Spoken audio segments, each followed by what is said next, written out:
All right, thank you all for tuning in. Sorry, 1 second.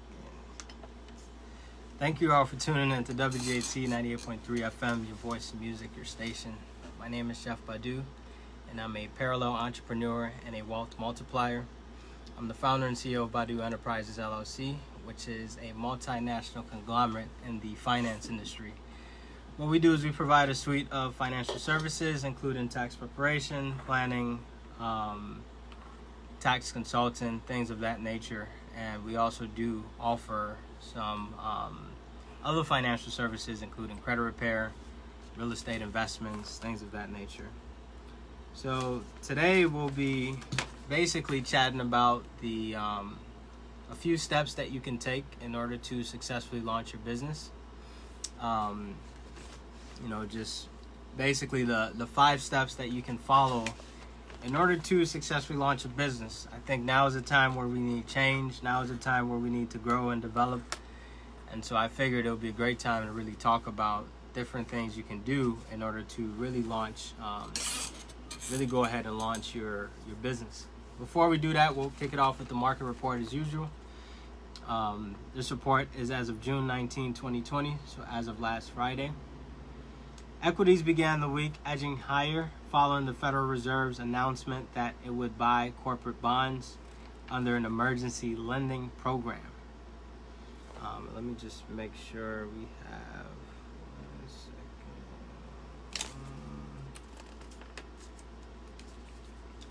second. I just want to make sure we have the correct report. 1 second.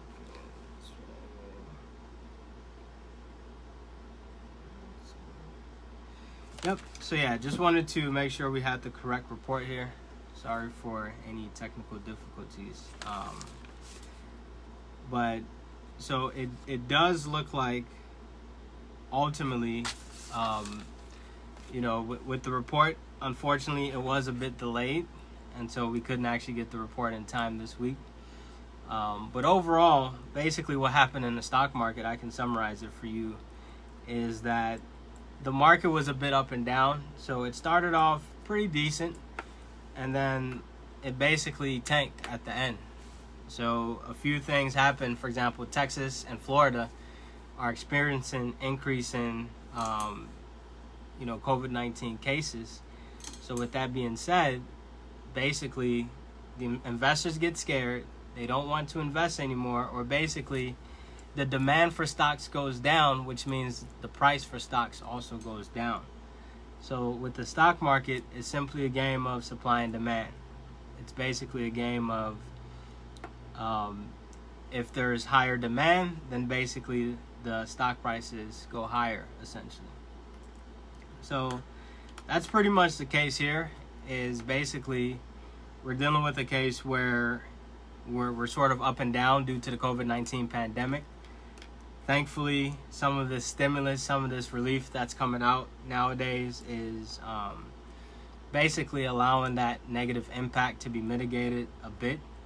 So overall, the stock market was a bit mixed last week. There wasn't a whole lot that happened. Essentially, it was a bit up and down. I wish I had the report today, but unfortunately it came out a bit too late in order for us to cover it today. But overall, just to give you guys a recap, the stock market was a bit up and down. It was mainly due to, it was partially down at the end of the week because of the COVID-19 pandemic case increases. Florida talking about, they're pretty high right now as far as cases. Texas is also pretty high. So anytime investors hear that, they get scared a little bit. And of course, unemployment is still around between 1 to 2 million people filing for unemployment claims. So that's also something that's hurting the economy right now. Overall, I think we'll be fine for the rest of the year. We might still end down. Remember, tomorrow is the end of the second quarter. Tomorrow will basically mark the end of the second quarter, which means an official recession will be declared sometime soon, shortly thereafter. So that is something to keep in mind, is that the U.S. economy will be in an official recession basically once the data comes out for Q2. Q2 is March through June. So ultimately, once that comes out, then you will see that the U.S. economy is in fact in a recession, because production has gone down, GDP has gone down basically for 2 straight quarters for the first time in over 10 years. So that is one thing to watch out for. This is something, of course, that we've predicted. Pretty much knew it coming into this quarter that we'd be in a recession after this quarter. And unfortunately, things aren't getting any better. I mean, they did show a little bit of signs of getting better, but things haven't gotten any better. As you can see in states like Texas and Florida, things have actually gotten worse, where they've had to shut down the economy all over again. It's like starting back from square one. So, I mean, it's a tough battle between, are you going to survive health-wise or are you going to survive economy-wise? You can't do both right now. You have to pick and choose one. And that's the game we're playing. So if we don't get more stimulus from the government, if we don't get more businesses that convert to online and able to do things outside of the brick and mortar, I mean, we'll be in some trouble. Hopefully not for the long run. I think this is still a temporary 1 to 2 year thing. But it will take time to recover. We wiped out 10 years of economic gain in a matter of a month, which is crazy. We wiped out 10 years of economic gains, of employment numbers increasing. In just a month, COVID-19 just wiped it all out. So to say that we'll have a fast recovery, I don't think is a good thing to say. It will be a pretty slow recovery, I feel.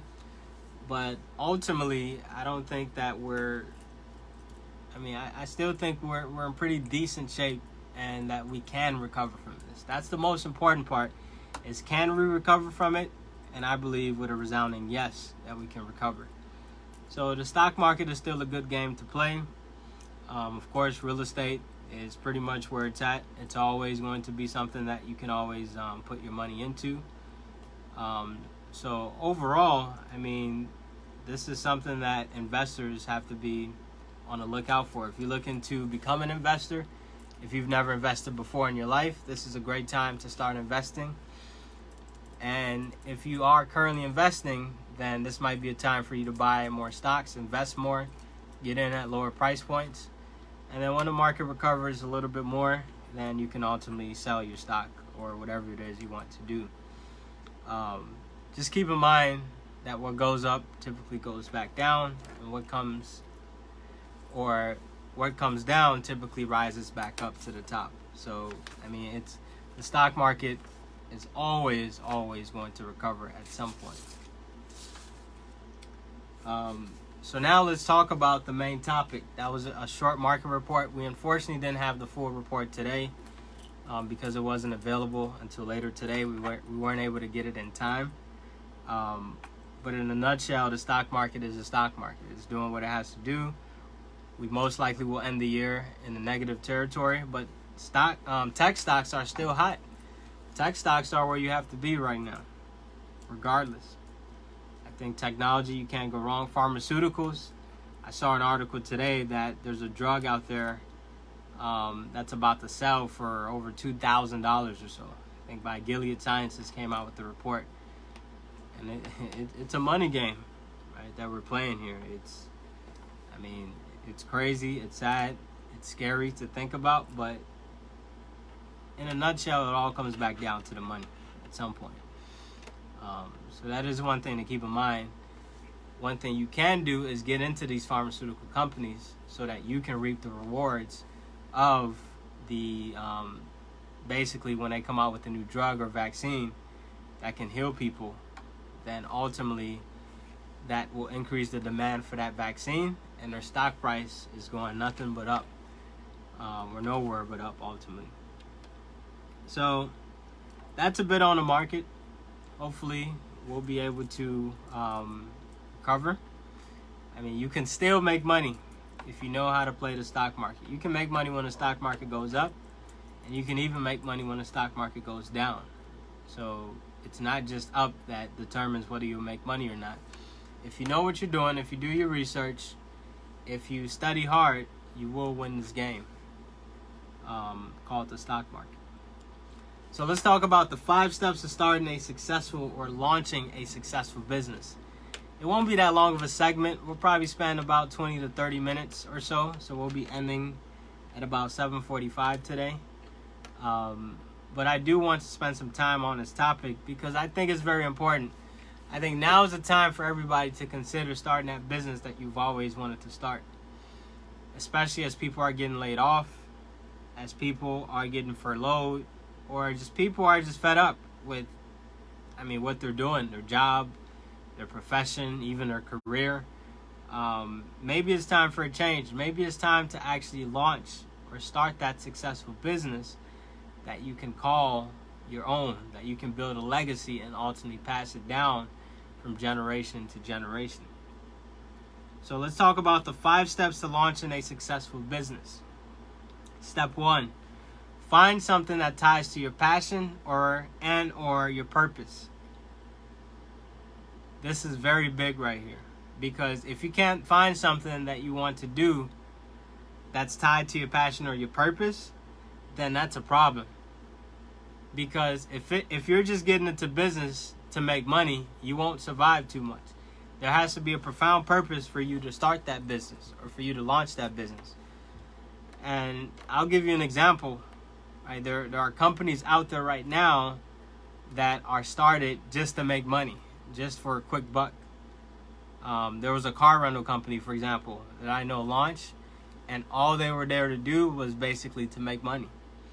Next thing you know, the company tanked, they went bankrupt, and they had nothing to show for it at the end.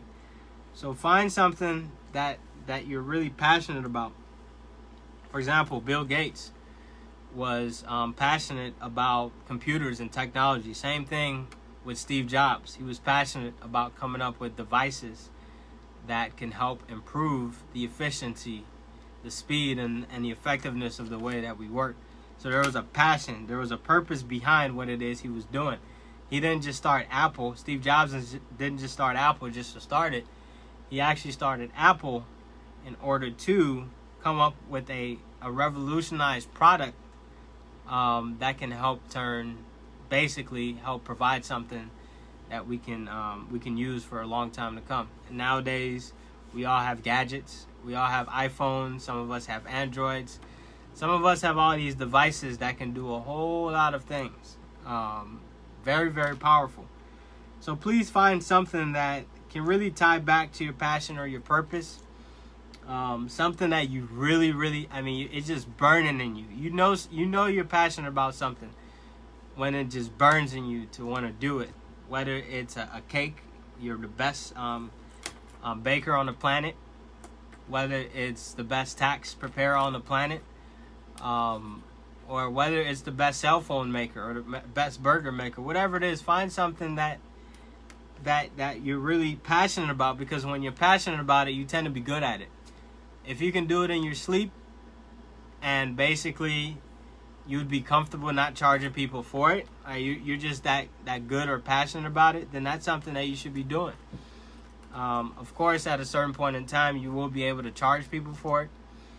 And for me, I'll share my story in that the tax business was something that I was passionate about, and it ultimately tied back to my purpose, which is to inspire and support the super hungry to take hold of infinite resources in order to create an abundant lifestyle.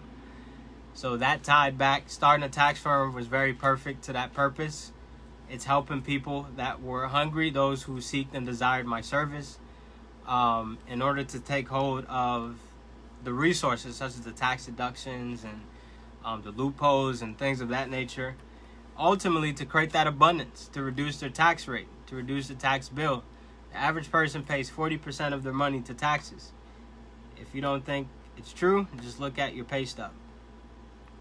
So ultimately, you want to make sure that you are, that it's something that you're really passionate about, and ultimately it's something that ties back to your purpose. If it's just to make money, you won't last that long. If it's just to make a quick buck, If it's a business that's there just to be there, you won't survive. Because when you're passionate, you'll be able to survive in the good times, right? And even in the bad times, like COVID-19, we're still thriving because we're passionate about what it is we do. And thankfully, there's strong demand right now for accountants, CPAs, finance professionals, people that handle money. In a time where money is restricted, in a time where money is needed, people tend to reach out to people like myself in order to get more money. It makes sense, doesn't it? If you want to make more money, invest in a person that knows how to make you more money. It doesn't apply to everyone, unfortunately, but I would say that it can certainly apply to you. So that's the first step. Just find something that just gets you going, that you have that burning desire to launch that successful business. Step 2, research the industry. For me, it was simple. I hopped on YouTube and I started searching how to start a successful tax business, how to file taxes, right? And I found the first 3 videos. I watched them. I took notes on them. And ultimately, I started writing down some things. I started taking some key takeaways that I was able to jot down.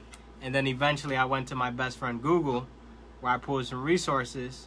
And then, since I was a college student at the time, in 2010 was when I built the business plan, I had access to a resource called IBIS World.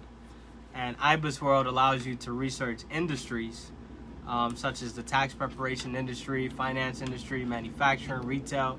Whatever industry you desire to research, you can actually do that on the site like IBIS World. So IBIS World really allowed me to do that research that I needed in order to successfully launch my business. So research. Some people say, where do you start? Start on Google. Start researching keywords in your industry. Start researching the word of the industry. Pharmaceutical, nursing. I mean, do something. Research something that says how to do X. Right? It's not that complicated. Trust me. Some people say, oh, I don't know where to start. Go on Google and start punching in keywords. Spend at least 30 minutes reading through some of the content, picking and choosing. Okay, well, maybe this is relevant, maybe this is not. I guarantee you, if you read the first 3 resources or watch the first 3 videos, you will find something that is valuable to at least get you started. If anything, it will point you in the next step. Maybe you need to seek out a certain type of mentor. Maybe you need to seek out a certain video. Maybe you need to get a certain license that you might have not known about. So just start searching, start putting in keywords into the search engine, because nowadays that's what it's all about, search engine optimization. You put in a keyword, you'll see a bunch of resources pop up. So that's what I did. That's what worked for me, and I guarantee you will at least get further in your research. You will at least get further into that business that you're truly desiring to start if you just take some time, dedicate some time. And I'm not talking about distracted time where you're watching TV and doing all this other stuff. This is focused, detailed, dedicated time for your business. For me, I spent an hour a day when I was in college. As a college student with a full schedule, with a full leadership schedule, with a full class schedule, I still managed to find an hour of time in my day to do some research. I blocked off the time. It was typically in the evening between 7 and 8 o'clock or so, depending on the day. And I just started doing some research. On days where I had to study, maybe I just did 15 to 30 minutes. Hey, at least I did some research. And now I'm proud to say we're one of the top accounting firms in Chicago, at least. So that, for me, to me, that means a lot. That I'm able to start something from scratch in 2016 to now being one of the top accounting firms in Chicago in 2020. That means a lot to me. All right, that basically goes a long way for me. It means that the time and energy that I did dedicate to put in actually paid off. And now we're getting investors who are interested in investing into the business, different business partners, different CPA partners, retirement partners, people that really see what we do and they find value in what we do, our systems, our process. We have a very streamlined process. And we take pride in everything that we do. We do everything with diligence. So ultimately, when you're starting a business, try to get to know it better than anybody else. Now, you don't have to be perfect. You don't have to know every single thing about pharmaceutical or nursing or taxes. You just start somewhere. When you do that, when you watch that video, pick out maybe 5 key points in that video and start jotting them down ultimately. Pick out 2 to 3 things that you learned from reading that article. Maybe highlight a few things. Maybe even print that article. Maybe you're one of those folks who loves printing and highlighting. Do that, right? Ultimately we can get to a success. We can get to run a successful business if we do some of these simple things. The problem with a lot of businesses today that I see, they did no research. I can tell. I can see it in their eyes. When I talk to them, they don't have a clue what they're talking about. As a matter of fact, sometimes I even know more about their industry, and I'm nowhere tied to their industry, than they know about their own industry. Only because I've worked with clients in that industry. And there's nothing wrong with that, but the fact that we're not willing to go out and do the research and actually put in the time and the energy beforehand, before we launch the business, that's a problem. See, the thing is, a lot of people are launching their business without doing any sort of research. They're just saying, oh yeah, I love to bake cakes, so I'm just going to start the business. Well, what if you need a certain type of license? What if you need to target a certain demographic for your cake business? What if your pricing is off just a little bit? Maybe your pricing is 10% lower or 10% higher than the rest of the industry, so now you're either losing money or you're losing customers. These things can be discovered as you do your research. A few key things to research. You want to research the growth rate of this industry. Is this an industry that is going to grow in the next 5 years? Yes or no? If it's a no, I would proceed with caution, with heavy caution, if it's an industry that's not growing. If it's an industry that's at its maturity phase, then you want to be very, very careful. Another thing I would consider is what's the profit margin of this industry? If it's anything less than 20%, you might want to reconsider. Meaning that profit margin is simply for every dollar that I make, how much of it is profit. So it's profit divided by revenue. So if it's less than 20%, I'm not really interested. I'm not about to put time, energy, and money into something that's not going to generate me 20% or more in return, especially if I'm doing all the work. So make sure you know your numbers. It's very important to get, if you're not good with numbers, get somebody who's good. Get an accountant on your team. Get a bookkeeper. Somebody who knows and can read you numbers. It's very important. There's 3 people that you need on your team.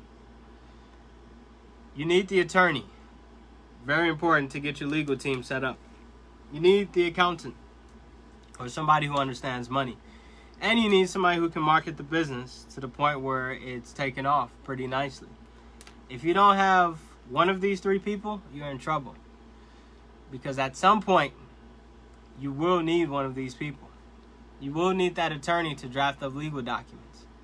You will need that accountant to help you read some of the numbers. You will need some of these people. So I challenge you to really, really get to know and understand your business before you launch it. And this applies to any business. Before you go out and launch that business, and I mean truly launch it, meaning making it something that you're doing full time or it's something that you're really doing on a consistent basis, just make sure that you know it. Know the industry. If anything, if needed, go out and take an entrepreneurship program or course. I know the Chicago Urban League, which I'm an instructor for one of the programs, the Next Startup program. So ultimately, these are all programs that you can take advantage of. Go to your local chamber of commerce. Go to that mentor, somebody who's already doing what you're looking to do. Mentors are very important. Without mentors, I would be nowhere right now. Trust me. I would still be stuck in the 4-figure or the 5-figure phase, as opposed to the 7 or 8-figure phase. Right? We would still be stuck in those old days because we couldn't grow we wouldn't know how to grow. We wouldn't know what areas to grow in. So you need to have that coach, that mentor that can really guide you throughout the process. And one thing that we do is we have a coaching and a mentoring program for those who are looking to open up their own accounting or tax businesses. So research the industry like the back of your hand. 3, develop a business plan. As you're conducting your research, please make sure that you're putting that on paper. If it's just here in your mind, it means nothing, because it will leave your mind within 48 hours. Make sure you write it down. If you know that a certain price tends to attract a certain type of customer, write that price down. If you know that a certain demographic is growing amongst your industry, write that demographic down. If you know that a certain tagline tends to attract some people in your industry, write that tagline down. If you know that a certain profit margin applies to your industry, write that profit margin down. It's simple.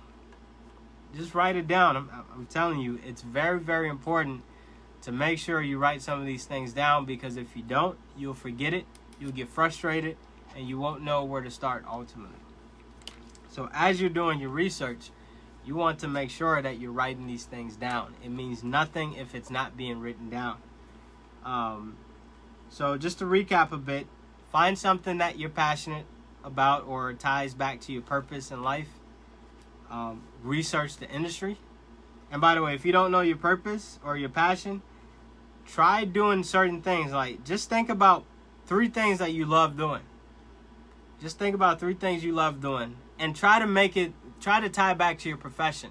So maybe you're an IT professional, you're a medical professional, an accountant, whatever it is. Try to tie that passion back to what it is you went to school for. I mean, as you gain more experience and more exposure in a certain topic, you tend to like it a lot more. I mean, I could tell you I wasn't the biggest fan of taxes when I started, but as I got more comfortable and as I got more knowledgeable in the area, now I can do it in my sleep. So now I'm a lot more passionate about it because I know how to do it. Right? It's something that's easy for me. It does bring its own challenges, but it's pretty easy for me because I basically know what to do when it comes to that area. So just find something that can really tie back to your passion or to your purpose in life. And then research the industry. 3rd is develop a business plan. So with the business plan, it doesn't have to be a fancy 20 to 100 page document. My business plan was 2 pages when I started. It's 2 pages. In 2016, my business plan was 2 pages when we launched the business. We like to keep things simple. We're all about simplicity. Simplicity trumps complexity any day of the week in our world. We have the mission of the company. What is the mission that we want to set out? What is the vision of the company? And then, if you can, what is the purpose of your company? Our purpose is to inspire and support the super hungry to take hold of infinite resources in order to create an abundant lifestyle. Our vision is to create a community of abundance. Our mission is to basically come up with different programs and come up with different services that can help best meet the needs of our clients in order to ultimately help them create that abundant lifestyle. So basically, as you're doing your research and as you start jotting down ideas, as you're in the shower and you're starting to think about these things, start writing them down. It's very, very important. Then in your business plan, you need to have the target segment. So who's your customers, basically? Identify your customers. For us, it was millennials. And now it's millennial real estate investors. That's our sweet spot. So we've even refined our target even more to get very, very specific and down to who the industry, basically. At first, we didn't know what industry we wanted to target, but now we know real estate is a place where we'll be for a very long time. So really try to get down to the demographic and the industry you'll be targeting or the customer segment. Try to specify a price. So for us, when we were starting out, I said I wanted to do 1,000 clients at $150 per client, which we've grown way more than that. So that was the goal, right? Make $150,000 in revenue. So find out what price you want to sell your product or service for, And then how many customers do you want? What's your desired number of customers? For us, it was 1,000 customers at $150 per return, which is very, I mean, we started off that way, but we quickly realized that it was not feasible to run a business that way. Now our average price on returns for individuals is $250. Our average price on businesses is $500. In total, our businesses pay us on average about $2,000 per year. So if you do the math on that, that's a lot more than $150 per client. So that is one thing to keep in mind, is as you grow over time, you need to make sure that you're growing your numbers and you're being the best you that you can possibly be.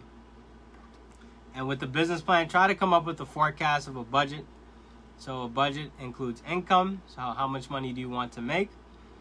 And then expenses. How much money will you be spending in this business or on this business or anything of that nature? So develop the business plan. Step 4, this is where some people jump to in the first step. But test the business plan on people. So test it on family, then test it on some friends, then a group of unbiased individuals. So for us, or for me, I started off by doing taxes for people in 2010. Just started seeing, got maybe 3 or 4 clients. I mean, nothing too crazy. We're just getting our feet wet. Like Warren Buffett said, never jump into the water with both feet. Always jump in with the toes. Basically jump in with the toes. And then once you feel that the water is at the right temperature, you go all in, essentially. So that's pretty much what we did. We started off with just literally 3 clients. We were volunteering to do taxes for people. We didn't go crazy or anything like that. We just did taxes for a few clients. And then in 2011, we did the same thing. Our customer base grew over time. And then in 2016, when I accumulated about 100 clients, by the way, I didn't charge anybody for doing their taxes. But in 2016, I made the jump, left PricewaterhouseCoopers or PwC, and started charging people for the taxes. Which, by the way, the fact that I wasn't charging people was a mistake because I couldn't test my pricing. So you should be charging people as you test your business model. You can certainly offer free incentives and discounts and things of that nature, but ultimately make sure that you're testing your business model or your business plan and your pricing on your customer. And that allows you to see, okay, well, maybe we're charging too much. Maybe we're charging too little. Maybe this isn't the right type of customers. When Apple comes out with the product, they first test it out. They come out with some sort of, beta, and then they move to the alpha. So they don't just go straight to the product and just launch it. They go through a series of tests, and they ask questions through surveys and questionnaires. So I always tell people, treat your business as if it was Apple or Microsoft. Run your business that way, because these folks have they do things at a very high level. They're digging deep into the numbers. They're not just running your local mom and pop shop. They're running big multi-billion, trillion-dollar enterprises now. Run your business just like they run theirs. Trust me. Have your books and records. Set up something like QuickBooks. Have somebody on your team that's on, from a legal standpoint, somebody from an accounting standpoint, and somebody from a marketing standpoint. So the same way they're running their companies, or at least from a corporate standpoint, try to run your companies that way too. Apple did not start without a business plan. Trust me.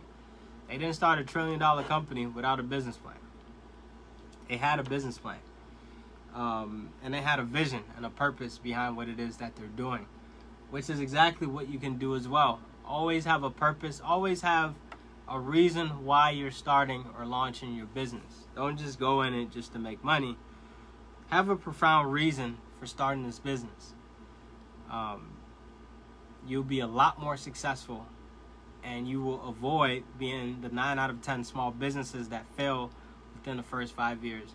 Let me just take a step back real quick and share some of the mistakes that I see a lot of businesses making today. I've already pointed out a few. One mistake I see a lot of businesses make today is their visions aren't big enough. Is that they're too small-minded. Way too small-minded. They just think, I'll just open this one shop and that's it. Have maybe 5 customers and that's it. I mean, your vision should expand upon your vision every single day. Have bigger vision. We wanted 1,000 clients, which later on we figured out our vision was way too small. Now we're on track to do about 3,000 clients by the end of this year. Our vision was way too small. And within 5 years, we're aiming for about 20,000 clients. Right? So our vision was clearly 20 times smaller than what it could have been. So I see a lot of visions that are way too small nowadays. Second, too many business owners cut corners nowadays. They always try to cut corners. You tell them, hey, get an LLC, and the next thing you know, they end up with a sole proprietorship. Get a 3-unit, they end up with a condo. Right? Set up QuickBooks, they end up waiting to the end of the year, giving you a shoebox full of receipts just to find out that you can't help them at that point. I mean, you can, but you can't.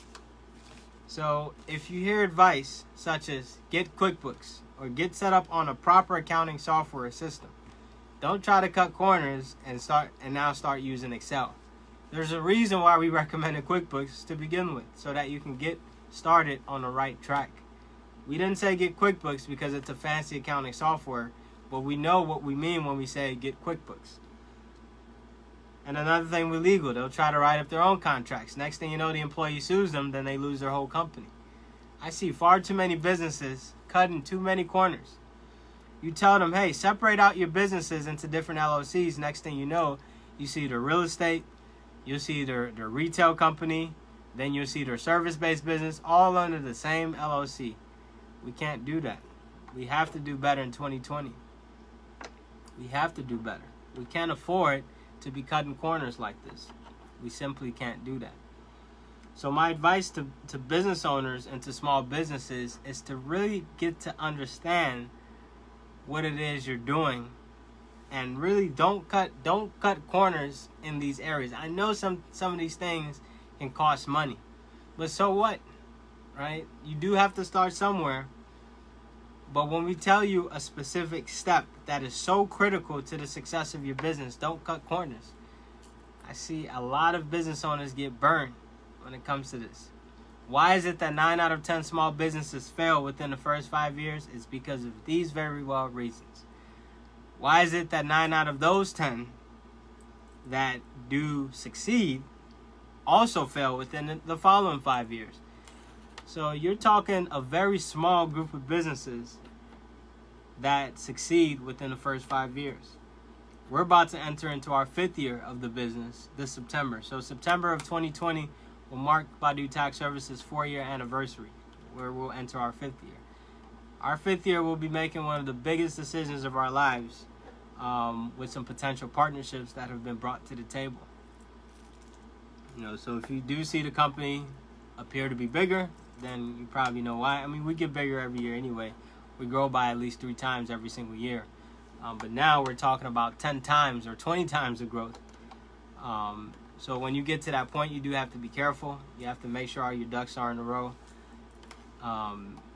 Cross your T's, dot your I's, and all that good stuff, because it could get very ugly anytime you bring on partners or bring on different people into the business. But those are two big things I see business owners, and it's not even just a mistake, but it's just stubbornness, just lack of, I don't know. I mean, to me, it's just stubbornness, just being stubborn, just not listening to advice.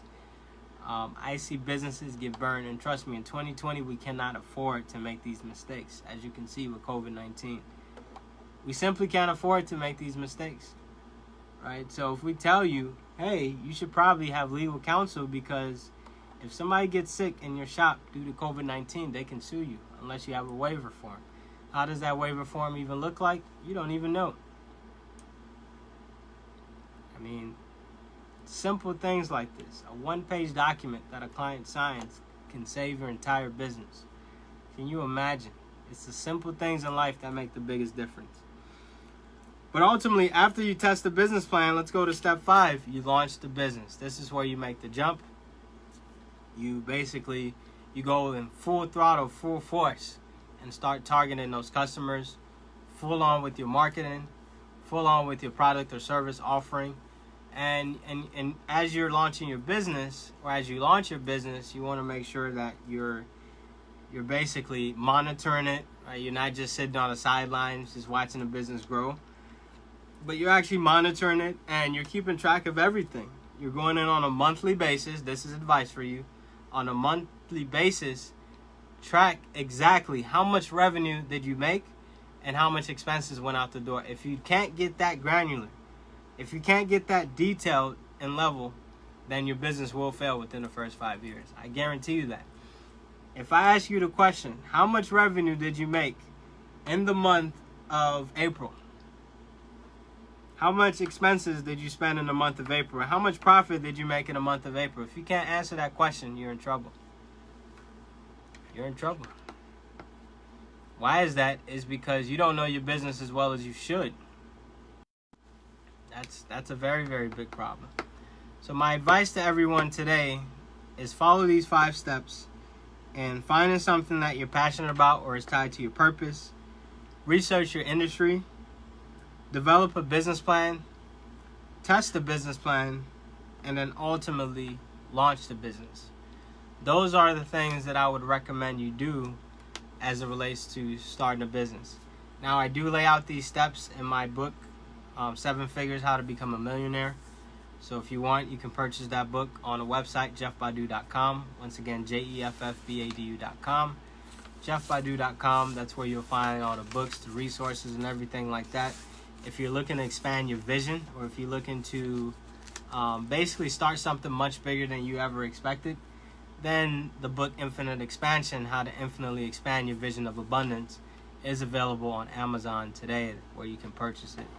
The physical copy is coming out, of course, due to COVID-19. There's been some delays on that, but the ebook is certainly out right now, and the physical copy will be out pretty soon. So ultimately, that's what you need to do. I mean, I see so many businesses, and I mean, they're such great products, such great service. But what's a great product or service if you can't keep track of your money? What's a great product or service if you're basically setting yourself up for a lawsuit? It means nothing. Absolutely nothing. Worst part is somebody would just take it all away from you as if it never existed. So be sure to cross your T's, dot your I's, have your ducks in a row when it comes to this stuff. It is very serious business. You can't just be out here running business as if we're running a hobby. Because if you can't keep track of your money, you're not running a business. You're running a hobby. So treat yourself as a business. Treat yourself as Apple. Treat yourself as if you're running a multi-million-dollar corporation. That's the way you should be seeing your business. Have board meetings. Have monthly financials available for your review. Have legal counsel on your team. Have these things in place. And yeah, some of these things will cost money. But some of these things also, there are free resources that you can take advantage of in order to successfully launch your business. So we'll leave it off here. I did promise we'll end by 7:45. Sorry for being 1 minute over. We're at 7:46. Thank you all for tuning in to WGHC 98.3 FM, your voice, your music, your station. My name is Jeff Badu, and I look forward to continuously delivering you all some content. Thank you.